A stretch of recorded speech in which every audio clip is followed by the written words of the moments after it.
اگر کل آپ کی زندگی میں ایک بڑا طوفان آ جائے تو کیا آپ کی بنیاد اتنی مضبوط ہے کہ آپ اس کا سامنا کر سکیں؟ یسوع نے دو گھروں کی ایک ایسی تمثیل سنائی جو ہمیں اپنی زندگی کی بنیاد کے بارے میں سوچنے پر مجبور کرتی ہے۔ یہ ریفرنس ہمیں میتھیو 7 چیپٹر اس کے 24 to 27 ورس میں ملتا ہے۔ یسوع نے دو آدمیوں کی مثال دی، ایک نے اپنا گھر چٹان پر بنایا اور دوسرے نے ریت پر۔ جب بارش آئی، سیلاب آیا، ہوائیں چلیں تو چٹان پر بنا گھر قائم رہا، لیکن ریت پر بنا گھر گر گیا۔ میرے عزیزو، یسوع یہاں صرف دو گھروں ہی کی بات نہیں کر رہے تھے، بلکہ ہماری پوری زندگی کی بنیاد کی بات کر رہے تھے۔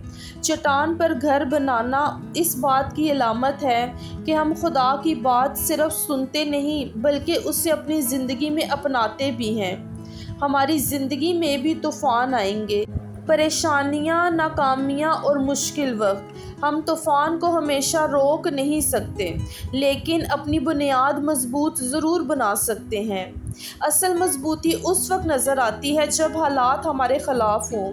اگر ہمارا بھروسہ خداوند یسوع مسیح پر ہے تو مشکل وقت ہمیں ہلا تو سکتا ہے لیکن ہمیں توڑ نہیں سکتا۔ تو ذرا آج اپنے دل سے پوچھیں، آپ کی زندگی کی بنیاد واقعی کیا ہے؟ یہ تھی ہماری بائبل سیریز کا 7واں حصہ، عقل مند اور بے وقوف گھر بنانے والوں کی تمثیل۔ خدا آپ سب کو برکت دے، آمین۔